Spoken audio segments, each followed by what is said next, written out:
What's it like having Sky TV? Oh, it's great. Feels like... I just want it to all stop.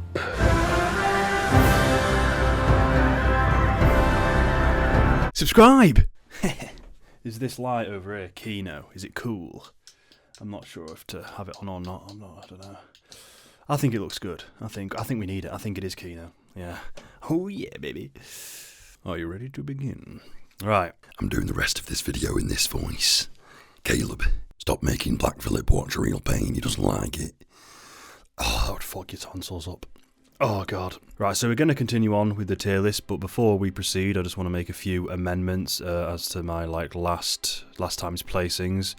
I want to put Queer up in decent, because I think it's a better film than I initially gave it credit for. It didn't resonate with me personally, but it's quiet, it's slow, it's mysterious, but it does have a good through line there, so I'm putting it up in decent, and I'm just going to put Civil War down in decent as well, because it is a good film, but not that good, if you know what I mean. Also, I changed up the angle a little bit from last time. It's a bit more zoomed in, so now you can't see my little annoying skinny bony hand do its thing on the trackpad. That really annoyed me, like moving about all annoyingly and everything. Yeah, I just didn't like seeing it when I was editing that video. I was like, just stop, stupid little hand. Yeah,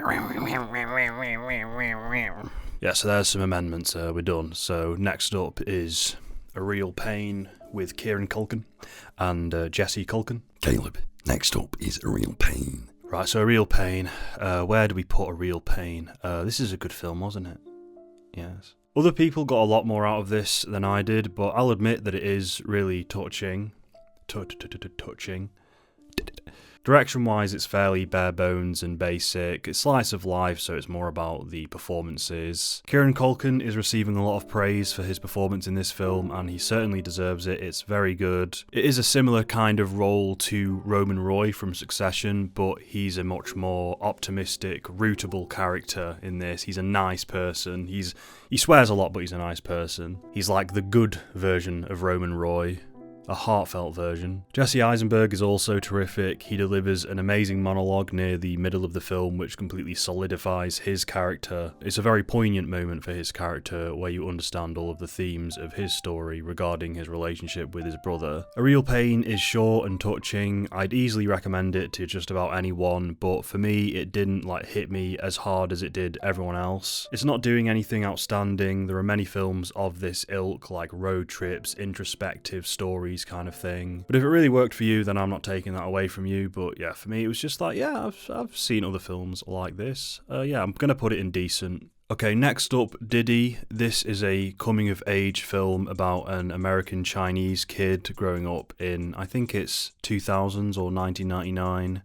Let me just fact check that for you. It's set in 2008, late 2000s, so still a somewhat nostalgic time. Very, very similar to mid-90s. If you loved mid-90s, you'd probably get a lot out of this film. The young boy character in this gives a really good performance. He completely carries the film. Like A Real Pain, it is very slice of life, but compared to that, I'd say that the filmmaking of Didi is a lot more distinct. I suppose the writing of A Real Pain is a bit more on the nose than Didi's. A Real Pain is very much more like, yeah, we're trying to go for a particular theme here. We're going to actively address the theme in the narrative. With Didi, you just sort of watch this kid's day-to-day life and you make of it what you will. It doesn't really tell you what to think. I'm not trying to be overly critical of A Real Pain, I'm just saying it's different. This is a film I can easily recommend to just about anyone. It's definitely a vibe film. It's very atmospheric and I guess nostalgic. Captures the time period well. It lets you sink into the lives of the characters. I'm going to put it in decent. Has a firm emotional core as well, particularly regarding the relationship he has with his mother.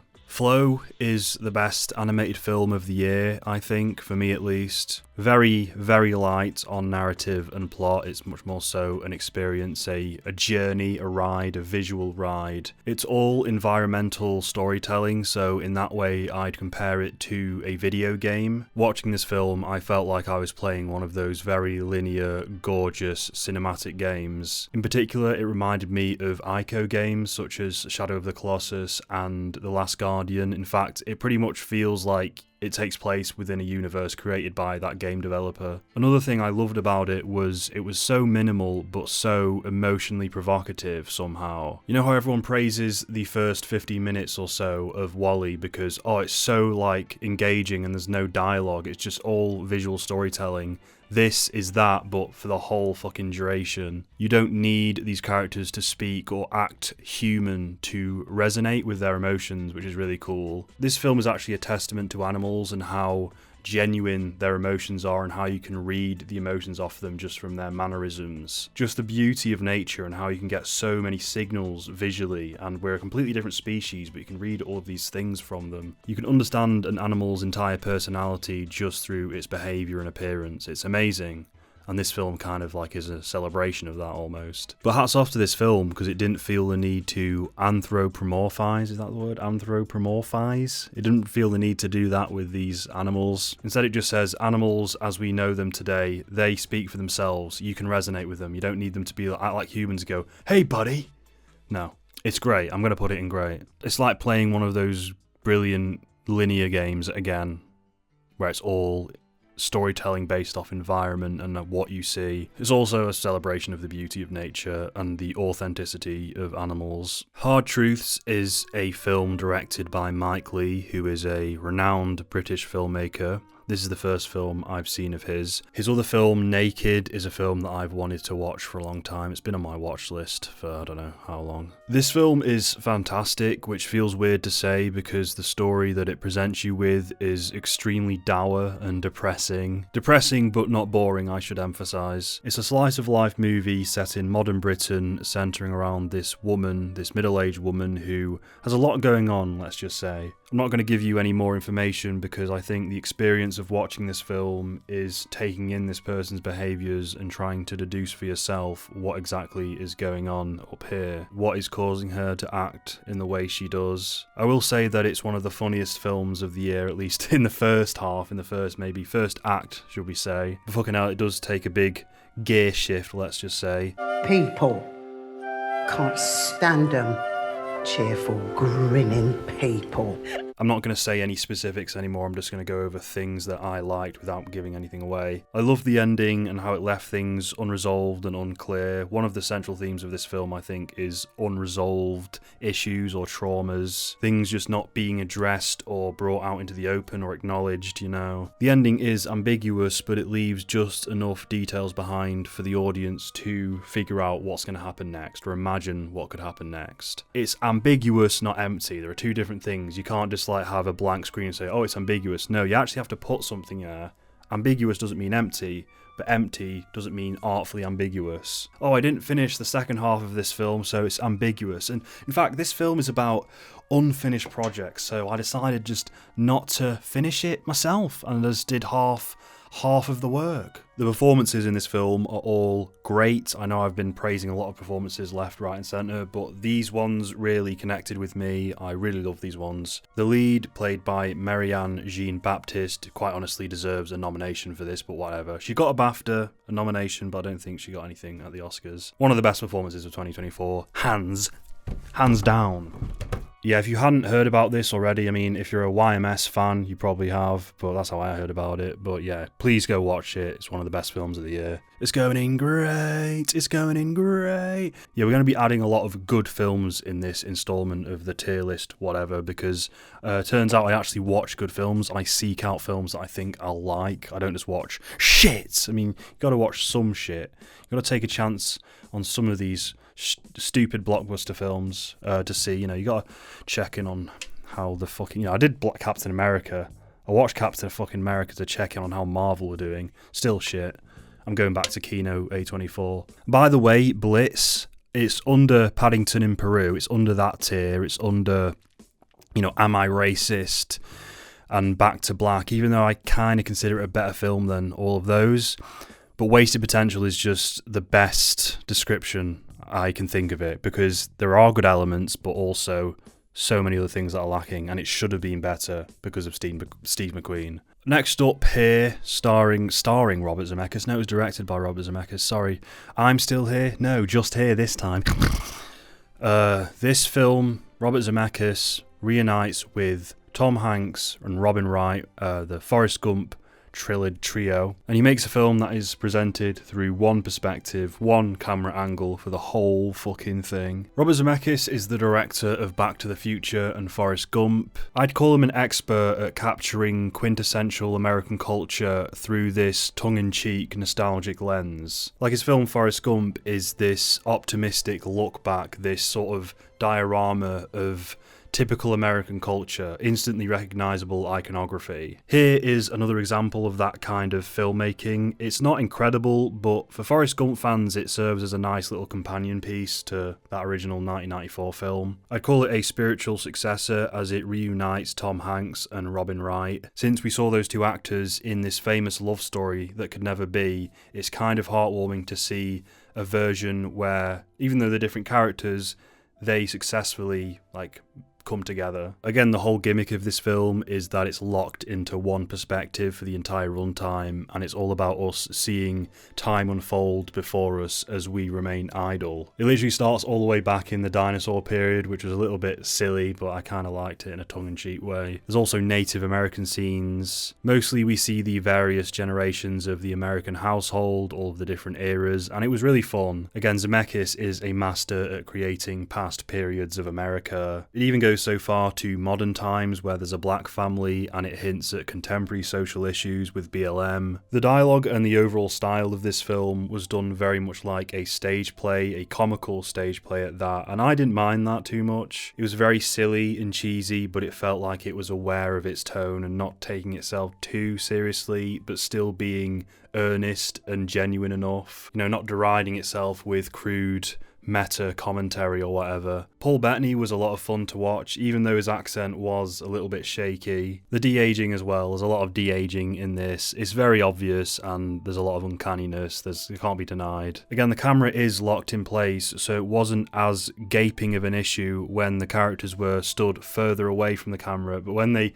come right up to it, it's like, yeesh, yeah, you can see it, it's obvious. It's not quite as bad as the Grand Moff Tarkin thing, but it's still like, you notice it. For all its faults, it's still very well edited. I mean, its entire format kind of relies upon the editing being seamless and cohesive. Structurally, it's very tight and flows elegantly. There's this nice motif with the transitions where they have these squares that cut into frame and change the period, but only within that square. I do like how unapologetically cheesy and optimistic it is. I don't think it did well critically or even financially. These kind of films don't usually do well. If you're making a film about America, you have to be like this scathing expose. Yeah, probably the de-aging was also something that threw people off, because it's flawed, but I liked it a lot. I'm gonna put it in good. Fucking hell, good or decent? Good or decent, I'm not sure.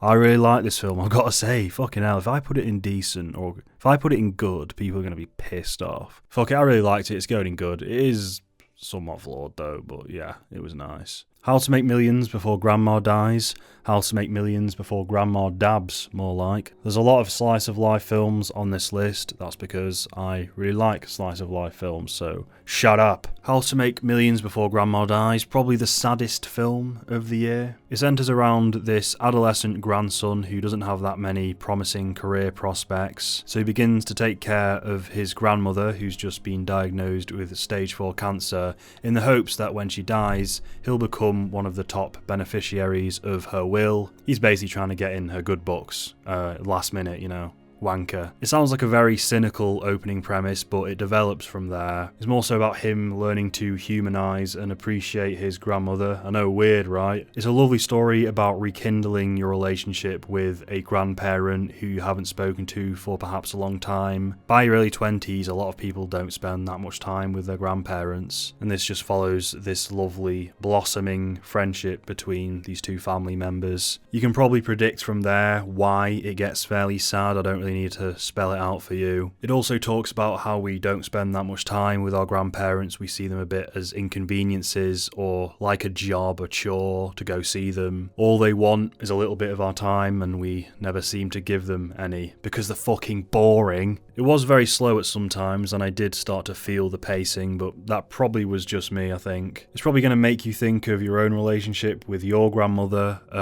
oopsie, sad times. This almost made me tear up a little bit, and it was the only film of last year that came close, so I think hats off to it. I'm going to put it in great, wonderfully acted, carried by the performances and dialogue really. Nothing distractingly conventional about it, nothing trite or cliche. Pure slice of life Kino. Now we're doing I'm Still Here. It took a while for this film to be released in the UK, so that's why this video came so fucking late. I'm Still Here is a film set in Rio de Janeiro in the 70s. It's a true story about the dictatorship that arose there. The subject matter is the most interesting aspect to this film. The presentation's good. I think a lot of other people like this a lot more than I did. It's been nominated for a bunch of different Oscars. Fernanda Torres, the lead actress, has also been nominated. She deserves it. She's really good. I'm just going to go ahead and put it in good because I know that right off the bat. I'm still going to do a little review though now. Again, the subject matter is the most interesting aspect about this film. The presentation is good, but it's not jaw-droppingly great. Again, the lead actress was terrific. There were numerous lulls in the pacing because not too much happens in this film on paper. It's a character drama again, and Fernanda Torres is captivating, and the young girls, the young female actresses are all really solid, but they're not scene-stealingly good. The acting and dialogue from the family that we're following isn't so good where it carries the whole film, where all you need is them speaking to each other and you're utterly engrossed. It wasn't the kind of film where you're engaged by the acting and dialogue and nothing else. There needed to be a bit more, at least for me. Rest in peace, semi-affable dad. We sort of learnt a bit about him. Again, it's a true story, so that's the only thing that's adding weight to it. Well, not the only thing, but that's adding more weight onto it. I don't know, there's another film on this list that does similar things to I'm Still Here, but in much more captivating ways, in my opinion. It is a good film, though, don't get me wrong. It just didn't hit me that hard. I guess longevity could be considered one of the themes of this film, which could excuse the pacing, but still, for me, it wasn't interesting or engaging the whole way through. There were numerous times where I hoped it was going to end, but it just kept going on. Yeah, sorry, but it's mid. No, it's not mid. It's still in fucking good, for Christ's sake. Look how high it is. Next up is Juror No.2. This is Clint Eastwood's final film, apparently. He's not making any more films, which is okay because he's like 99 or something. Oh, he's 94. Sorry, my mistake. He's 94. Oh. This film is an entertaining and gripping courtroom drama, which I enjoyed quite a lot. However, the direction is quite stale. The cinematography is very flat. The film feels like a Lifetime original movie, a TV film almost. There's a lot of wonky acting from some of the side characters in this, a lot of cliche dialogue too. Because of all that, the script, and the whole film for that matter, has this amateurish quality to it. In areas you get this feeling that you're watching a student film that had a ton of funding. There's also a scene that's ripped straight out of the script of 12 Angry Men to the point where it's laughable because it's so obvious. It's so blatantly, shamelessly derivative. It's just a bit of a stupid, clunky film that's also quite entertaining. I was never bored and it kept my attention, so there's something to be said for that, but still, it's so cheesy, simplistic, and inoffensive. It's okay though because he's 94 years old. I'm gonna have to put it in mediocre. Sorry guys, sorry Clint Eastwood fans. Thanks for High Plains Drifter, thanks for Dirty Harry, thanks for Josie Wales, but this one isn't quite up there. If this film didn't have Clint Eastwood's name attached to it, I think most people would be in agreement with me. Sprucing things up a bit with a film that actually has some personality and flair, Kneecap, an Irish film about an Irish hip-hop band of the same name. Kneecap, I'm dyslexic. Kneecap.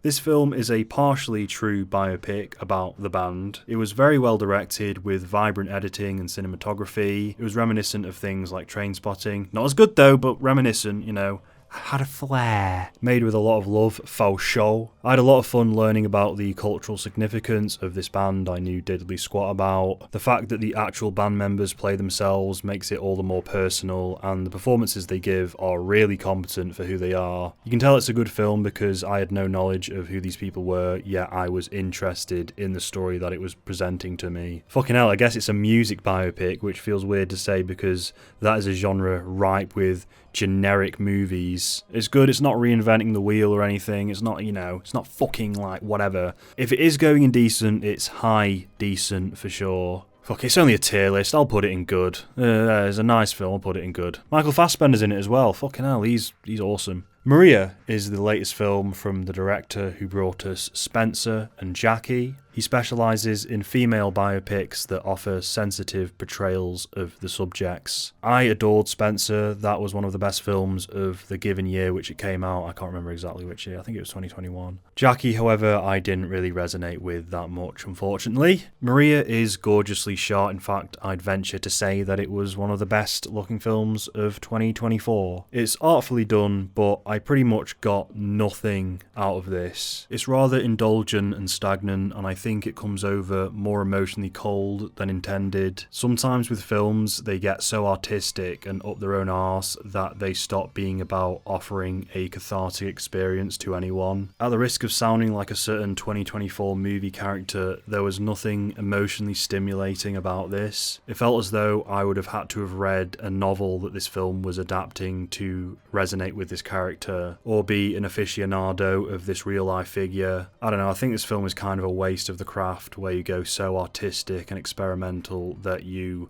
lose sight of what it's truly about, which is to provide a story that people can relate to. Angelina Jolie's performance is objectively impressive, emphasis on objectively, because I got nothing out of this character. Everything is technically excellent, do you get what I mean? There's nothing... no beating heart. 100% artistry, 0% humanity. This is a film made for the director and no one else. The film got carried away with objective artistic excellence, and for that it's very cold. I didn't feel shit. Well, I got very negative there, I'm not that pissed off. But yeah, it's just, come on. I'm going to put it in wasted potential because it was a good director. I got nothing. I felt nothing. Okay, so Milk and Cereal. This is a low-budget, found-footage horror film made by some YouTube guy who I think's got a prominent career in the indie film community. This is painfully okay. I'm really not that big on low-budget short films, to be fair. They just don't connect with me. To be fair, this film did go by very quickly. It's only an hour long. It's on YouTube for free. You can go watch it now, and I would recommend you go see it, to be fair. The main actor, the main edgy psycho schizo guy, did a fairly decent job. Mediocre feels a bit cruel, decent feels a bit high, wasted potential doesn't make any sense. This didn't really get anything substantial out of the experience. The characters were fairly believable. There were very obvious gore effects, like very, silly student film-esque gore effects, but it sort of knew that. It was a tongue-in-cheek aspect to it. The only major compliment I can give it, though, was that it had good pacing and went by quickly. Sorry, I'm being miserable. Mediocre, though. Memoir of a Snail. This is a stop-motion animated film by the same people who made Mary and Max. I think it's the same director as well. Everyone loves this, but I'm miserable, so what did I think? I wasn't too keen on it. Obviously. Of course. Stop-motion animation is an art form we should always appreciate, though. Let's just take a moment, come on. You know those montage sequences at the start of Wes Anderson films which have a ton of narration and they introduce all of the quirky aspects about the characters and the world and whatnot, and it's all very quirky and lovely. It's so wholesome. Memoir of a Snail is just that, but for the whole film. It's all just narration, like, oh, today I collected this thing. I collected a bottle cap and shoved it up my arse.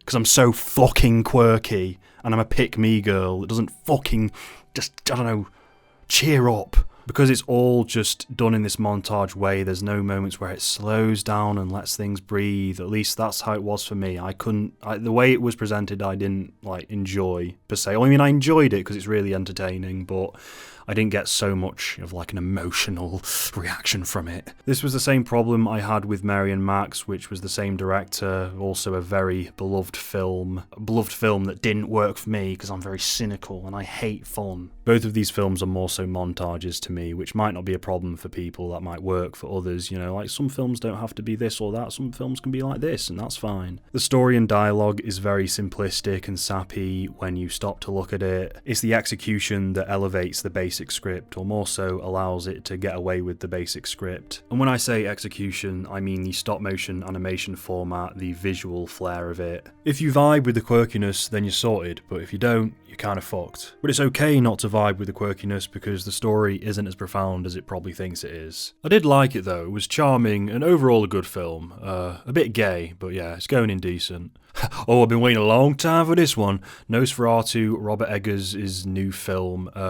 This is the best Dracula adaptation that I've seen. And yeah, it's technically Nosferatu, but Nosferatu is essentially a non-licensed Dracula adaptation anyway. I love Robert Eggers, I love The Lighthouse, I love The Witch. The Northman is a bit weaker, but it's okay. Nosferatu is definitely better than The Northman, I can tell you that for fucking free. I really loved how theatrical this was. It was still gritty and realistic in typical Eggers fashion, but the whole thing did play like a stage play, and I really liked that. The characters were very larger than life, almost Shakespearean. The performances were very classical feeling, particularly Lily Rose Depp, who was giving it her all. The sound effects to this film are great. Best sound effects of the year, possibly, maybe. The Substance had pretty good sound effects as well, to be fair. Sound design, should I say. But one thing that this film got right as a vampire film that I haven't seen any other vampire films like nail to such an extent is the gulping sound effects when the vampire is sucking blood out of people. Good lord, the emphasis on that sound effect was fucking excruciatingly gory. Just Nosferatu gulping blood with this gnarly sound effect. It was brilliant. Nosferatu's voice was also expertly done. It really leaned into the fantastical tone, so much so that it reminded me of something out of Lord of the Rings for how larger than life it was. Just guttural and immersive, and I'm so glad I watched it in the cinema. I loved the simple but very uniquely presented storyline. I loved the archetypically poetic ending it had. There are definitely themes to read into with this one, but unlike The Lighthouse, which is far more all-encompassing,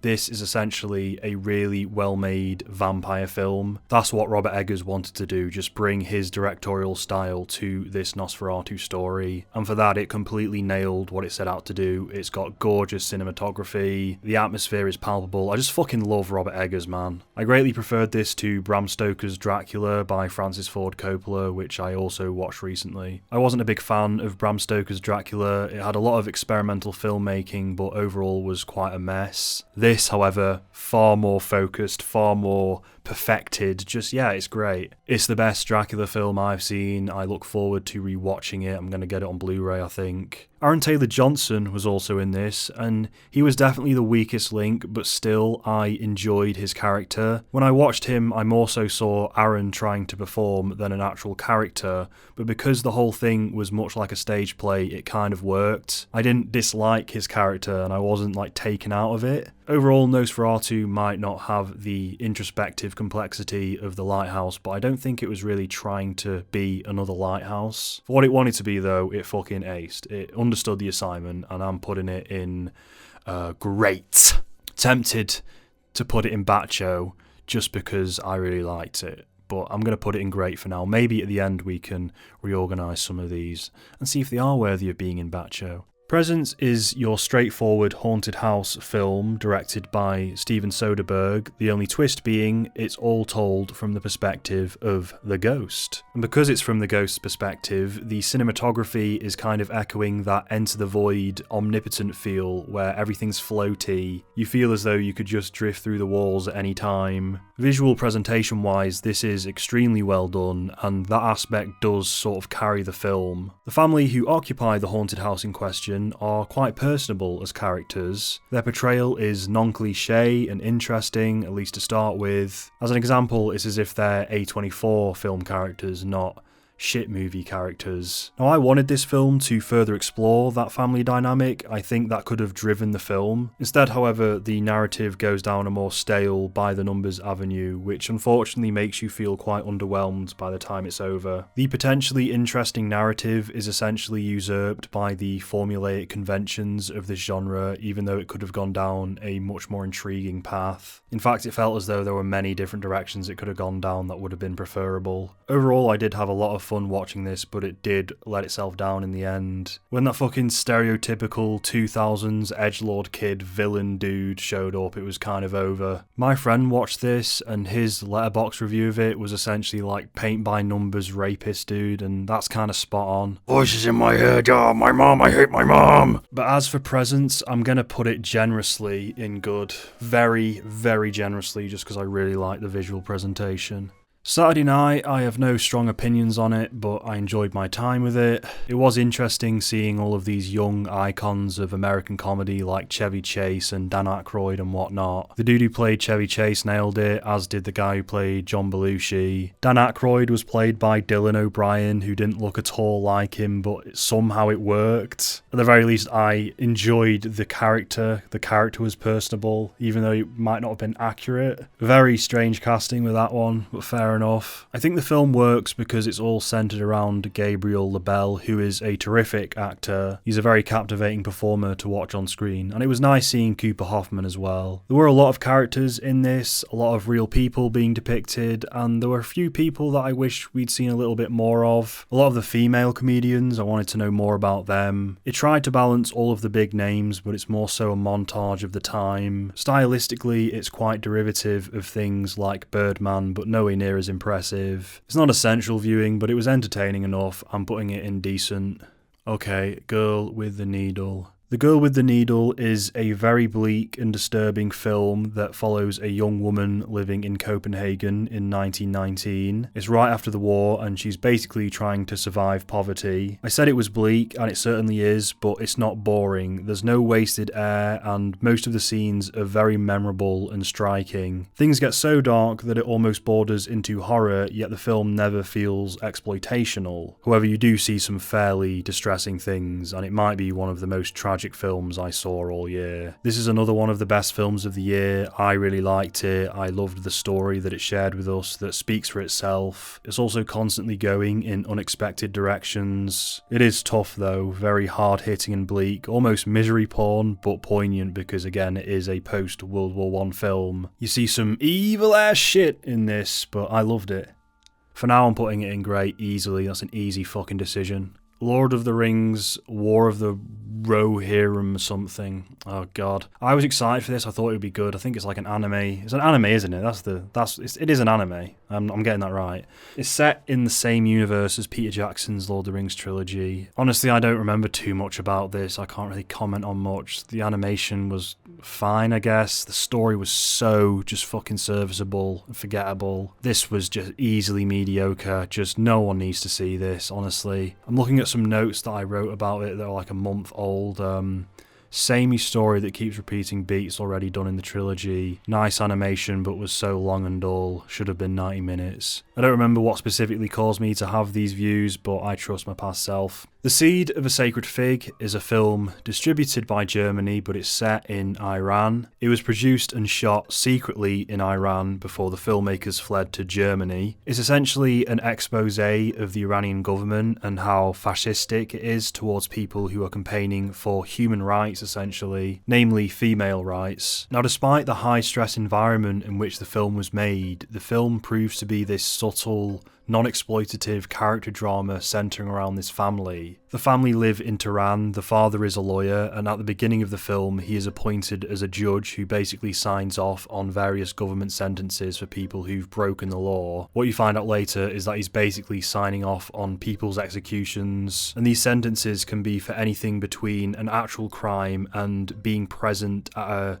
protest. You get a deep insight into this authoritarian government, yet the film keeps tightly focused on this family. It's a film about growing suspicions and ideological possession, I suppose, losing one's humanity to a dogma, but it's also naturalistic and brilliant. The direction is top-notch. There are scenes where the film wants to communicate tension and suspense, and it's done incredibly. It's quite a bleak movie, and it's also fairly slow, but never does it drag. There are no unnecessary scenes. Everything serves a purpose. It's a great way to learn about current world events when you look through the eyes of a specific individual living through it, and that's what this film allows you to do. This is one of the best films of the year. It's one of my favourites. It's best picture worthy, really. For now, I'm putting it in great, but let's just, at the end, maybe we'll have a revision thing. We Live in Time is up next. I don't play about cancer, right? Like, this is serious. This is a romantic comedy, maybe, starring Florence Pugh and Andrew Garfield. Probably not a romantic comedy, just more of like a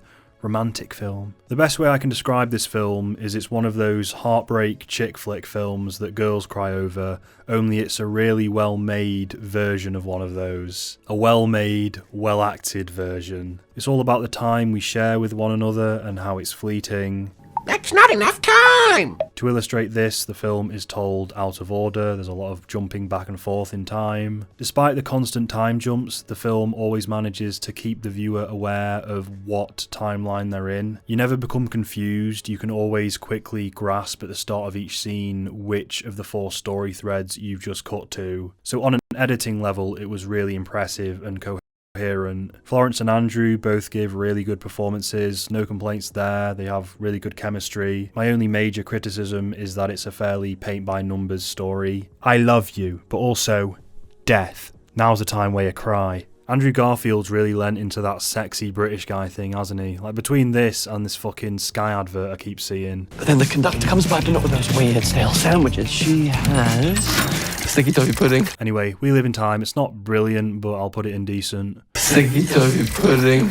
Okay, finally, I've intentionally left this for last. The Brutalist, everyone. The fucking Brutalist. I found The Brutalist to be very intellectually stimulating. This is one of the most impressive films of the year, some say the best film of the year. It's a film about a Hungarian Jewish immigrant coming to America after surviving the Holocaust. He's a former brutalist architect, and when he's in America he comes into contact with Guy Pearce's character, who offers him the chance to build something extraordinary, let's just say. This is a very long film that even has an intermission. Long cinema is needed for when you want to tell a sprawling epic story that takes you on a journey and covers numerous different aspects of a character's life, and that's exactly what this film is doing. The length is justified. Yeah, I'm kind of copying my Letterboxd review for this one, sorry. There are multiple themes that you could draw from this or investigate, but it kind of speaks for itself. The experience is all you really need to have a profound reaction. There are of course the immediate themes of prejudice and exploitation, which are handled delicately. I personally haven't yet felt the need to investigate what exactly this film is about. I've seen a few things online. There was one guy who commented on a TikTok video who said that the scene at the end where the person says it's the destination which is important, not the journey, is a direct contrast to what Laszlo says when he talks about the cube and how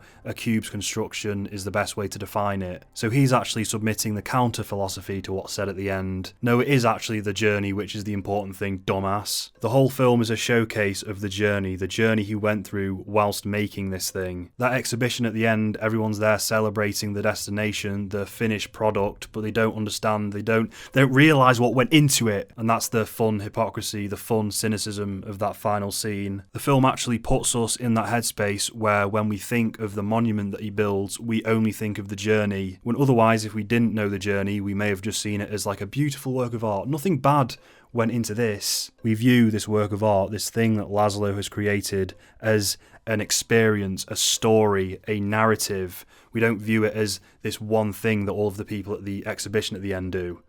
They just go, oh, what a nice piece, nice one, very intellectually stimulating, fuck off. This film may not be as streamlined as a film like The Substance per se, but it shoots for higher things and achieves most of them. It's a sprawling story trying to do many things, and so it can be imperfect yet still be better than The Substance. Because The Substance aims for a more acute, minimalistic theme. The Brutalist is just like...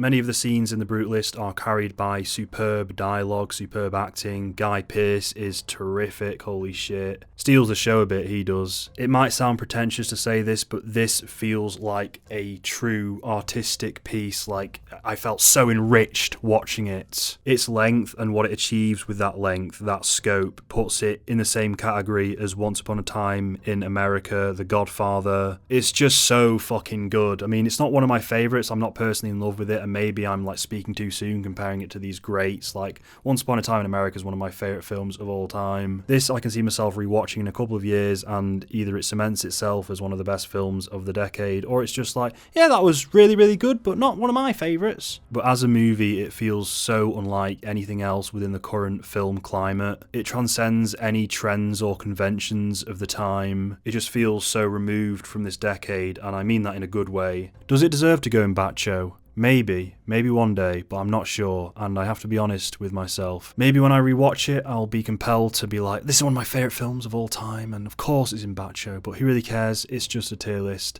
The point is, everything in Great and Bacho are essential viewing. Like, this is a collection of special movies, man.